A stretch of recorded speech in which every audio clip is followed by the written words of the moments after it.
बघा, आपल्या चॅनलवर आतापर्यंत अर्थशास्त्र झालं, अकाउंट झालं, ओसीएम झालं, इतिहास झाला, भूगोल झाला, अशा सर्व कॉमर्स आणि आर्ट्सच्या रिलेटेड सब्जेक्टचे पेपर प्रेझेंटेशनचे व्हिडिओ आपल्या चॅनलवर अपलोड झालेले आहेत, ज्याच्यामध्ये आपण मागील काही वर्षामधील जे बोर्ड टॉपर्स आहेत, ज्यांना त्या संबंधित विषयामध्ये जास्तीत जास्त मार्क्स पडलेले आहेत, अशा सर्व विद्यार्थ्यांचे आपण मॉडेल आन्सर शीट डिस्कस केलं. मॉडेल आन्सर शीट म्हणजेच काय, की त्या विद्यार्थ्यांनी मागच्या वर्षी बोर्डात जाऊन ते पेपर लिहिलं, बोर्डामार्फत ते चेक झालं, चेक झाल्यानंतर जेव्हा विद्यार्थ्यांना 99, 98, 95 आउट ऑफ मार्क्स पडतात, त्यावेळेस बोर्डाकडून आपण ती कॉपी मागून घेतो, जेणेकरून पुढच्या वर्षीच्या विद्यार्थ्यांना रेफरन्स म्हणून कामाला देईल.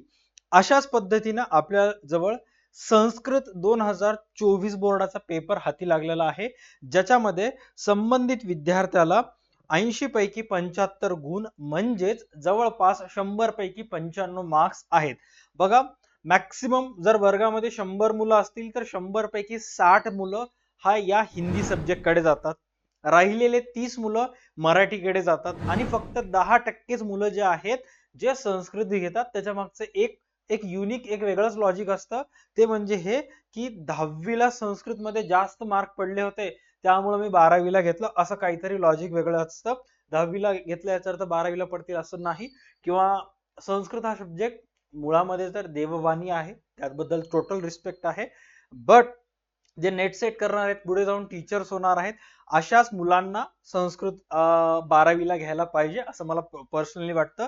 बाकीच्यांना जे CS CMA होणार आहेत, अशांना तर संस्कृत पुढे काय हेल्प करेल 12वीच्या नंतर मला असं वाटत नाही, बट इफ इन केस तुमच्या कॉलेजमध्ये नसेल तर तुम्ही घेऊ शकता. आता आजच्या व्हिडिओमध्ये आपल्याला डिस्कस करायचे की संस्कृतचं पेपर कसं लिहाल तुम्ही, जेणेकरून तुम्हाला सुद्धा 75 मार्क्स पडतील.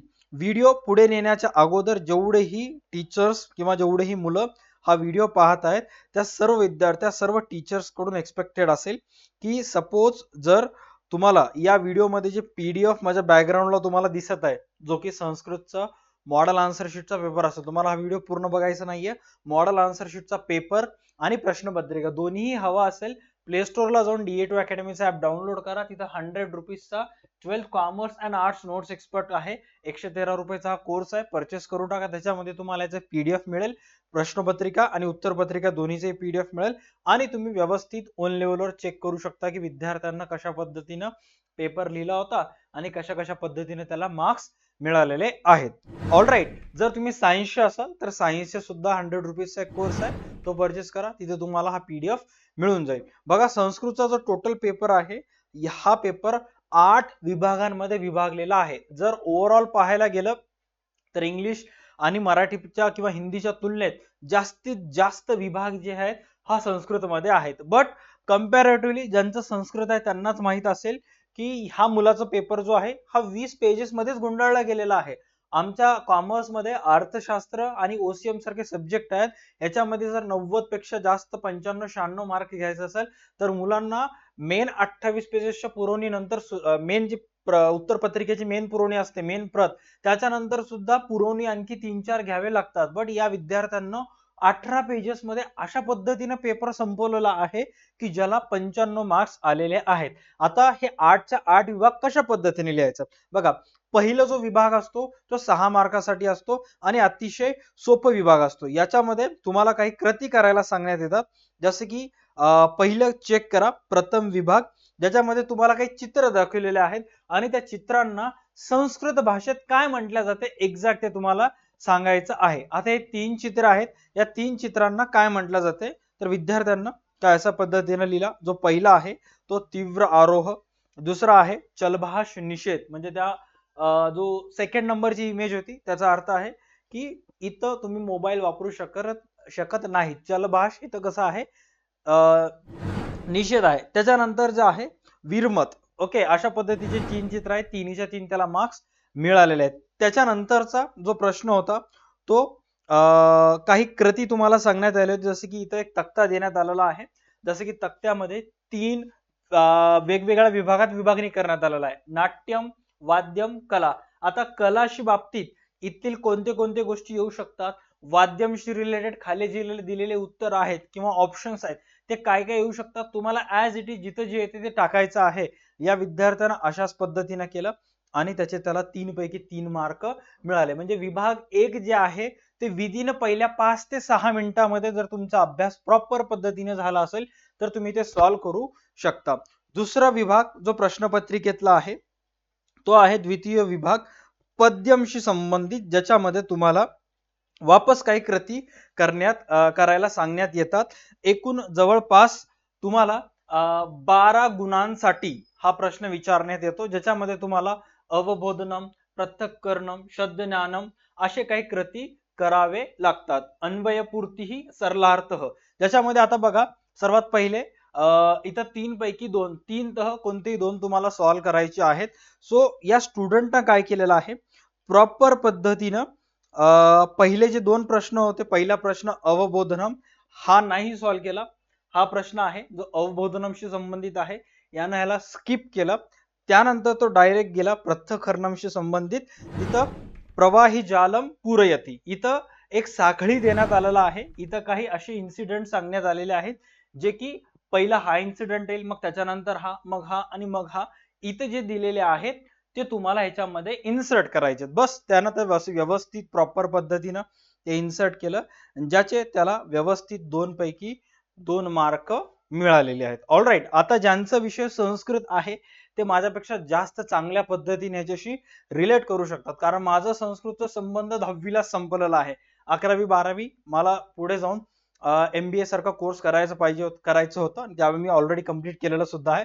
त्यामुळं संस्कृत आणि मला आणखी एक विषय SP देत होते, त्याऐवजी मी मार्केटिंग फर्स्ट सेकंड जे मला पुढे MBA ला कामाला येईल त्यासाठी त्याची निवड केली होती. बट 10वी पर्यंत चांगलं बऱ्यापैकी स्कोर होतं. मला जर संस्कृत मध्ये 10वीचे मार्क्स बघायला गेलं तर अराउंड 89 मार्क्स 100 पैकी आहेत, जे की माझ्यासाठी मोर दॅन इनफ आहेत. Okay, done. त्याच्यानंतर नेक्स्ट आहे अवबोधनमशी संबंधित, जिथं वापस काही क्वेश्चन्स त्यांना विचारण्यात आले होते. इथं 3 प्रश्न तुम्हाला विचारण्यात आलेले आहेत आणि तीनही प्रश्नाचं उत्तर जे आहे किंवा रेफरन्स जे आहे हे खाली दिलेल्या उतार्यातून तुम्हाला घ्यायचे आहेत. आणि बस या विद्यार्थ्यांना याच उतार्यातून रेफरन्स घेतले आणि त्याला त्याच्याशी संबंधित व्यवस्थित मार्क्स तिथं मिळालेले आहेत. हे तुम्ही व्यवस्थित चेक करू शकता. हा व्हिडिओ बनवण्याचा मेन एक मात्र पर्पज आहे की बाबा अनेक स्टुडंट्सला ज्यांच्या कॉलेजेसमध्ये संस्कृत विषय आहे पण वर्षभरात त्यांनी संस्कृतचे पेपर सॉल्व्ह केले नाहीत, पेपर ऑलरेडी सॉल्व्ह केले बट माहित नाहीये की कशा पद्धतीने लिहायचं. आमच्या कॉलेजचे सर तर मार्क द्यायलेत पण बोर्डामध्ये देण्यात येतील की नाही, असे अनेक छोटे मोठे डाऊट्स असतात. ते या व्हिडिओ थ्रू ते व्यवस्थित कव्हर करू शकतात. आता अशा पद्धतीने अनेक छोटे मोठे क्वेश्चन्स या संस्कृतच्या पेपर्स मध्ये आहेत, बट ते सगळं डिस्कस करत बसलं अननेसेसरीली व्हिडिओ जो आहे तो लेंदी होतो. So instead of that me direct आता जंप करतो नेक्स्ट क्वेश्चन्स वर. तो असेल, चेक करा जस्ट 1 सेकंड. प्रश्न विभाग क्रमांक 6. ओके, विभाग क्रमांक 6 जो की सर्वात जास्त मार्क देणारा, सर्वात जास्त मार्क संस्कृतच्या पेपरात विभाग क्रमांक 6 ला आहेत अँड सर्वात कमी वेळेत सॉल्व्ह होतो. जसं बघा आता इथं काय देण्यात आलेलं आहे की इथं एक उतारा देण्यात आलेला आहे आणि त्या प्रत्येक उतार्यामध्ये काही शब्द मिसिंग आहेत. जवळपास या पूर्ण उतार्यामध्ये 8 असे ब्लँक्स आहेत, रिकाम्या जागा आहेत आणि ह्या रिकाम्या जागामध्ये काय काय येईल त्याचे ऑप्शन्स तुम्हाला इथं सांगण्यात आलेले आहेत. तुम्हाला काय करायचंय की जे पण ऑप्शन इथं येईल ते लिहून टाकायचं. जसं की Walt Disney नाम्यात dot dot dot निर्मितस्य चित्रपटस्य पुनः. आता वॉल्ट डिझनी अशी नावाची एक मोठी मूवी बनवणारी, फिल्म बनवणारी संस्था आहे, बरोबर आहे, एक प्रोडक्शन हाऊस आहे.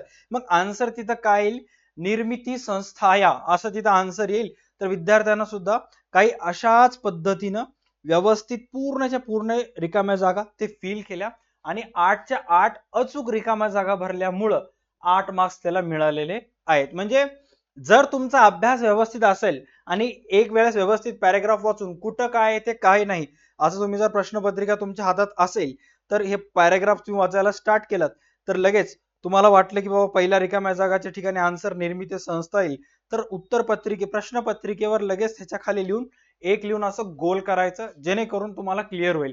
ज्या वेळेस सगळे व्यवस्थित क्लिअर झाले मग फटाफट ऍज इट इज पॅराग्राफ जे आहे ते कुठंच न चुकता व्यवस्थित पॅरेग्राफ जे आहे ते लिहून टाकायचं आहे, जेणेकरून तुम्हाला मार्क्स मिळतील, तुमचे मार्क्स चुकणार नाहीत. 8 मार्क्स घेण्यासाठी मला असं वाटतं की 6 ते 10 मिनिट मोर दॅन इनफ आहेत. आता तुमचं जर हँडरायटिंग थोडंसं स्लो असेल तर मॅक्स टू मॅक्स 15 मिनिटात 8 मार्क्स तुमचे कव्हर होतील. आता या प्रश्नात 3 पैकी कोणतेही 2 सॉल्व्ह करायचे आहेत. सर्वात पहिले हा लेखन कौशल्याचा पहिला प्रश्न झाला. दुसरा निमंत्रण शी रिलेटेड एक प्रश्न होता, निमंत्रण पत्रिका या.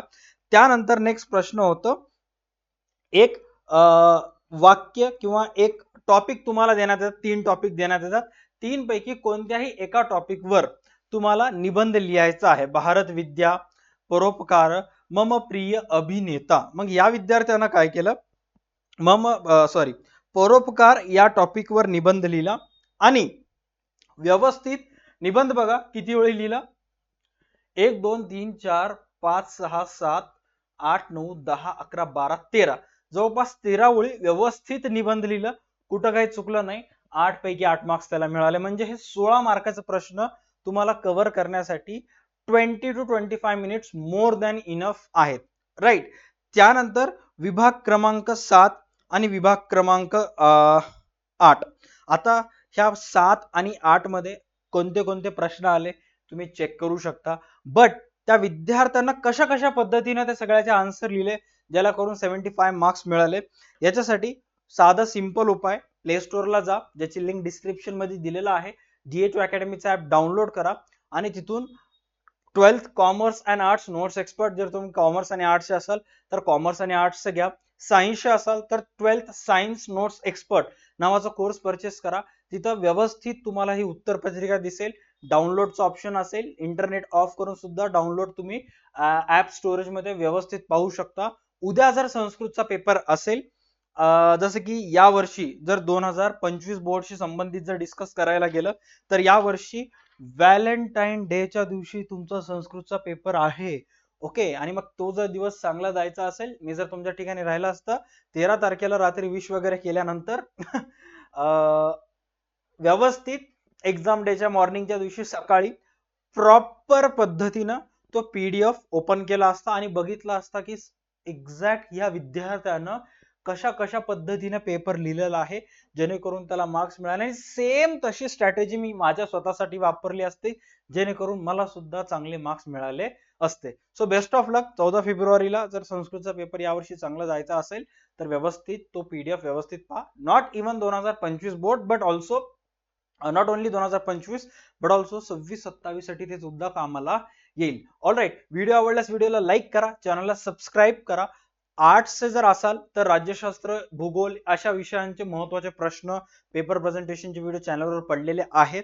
आणि कॉमर्स असताल, अकाउंट झाला, OCM झाला, इंग्लिश झाला, SP झाला, सगळ्या विषयांचे पेपर कसे लिहायचे ऑलरेडी व्हिडिओ चॅनलवर पडलेले आहेत, व्यवस्थित चेक करून घेणे. व्हिडिओला लाईक करा, चॅनलला सबस्क्राईब करा. लाईक आणि सबस्क्राईब केल्यामुळं इम्पॉर्टंट व्हिडिओज जे महत्वाचे आहेत ते चॅनलवर तुम्हाला दिसतील, जेणेकरून कुठं ना कुठं तुमच्या एज्युकेशनल लाईफ मध्ये आम्ही थोडी तरी व्हॅल्यू जनरेट करू शकू. राईट, आजच्या व्हिडिओसाठी एवढंच. Best of luck. I hope तुमचा पेपर सोपा जाईल.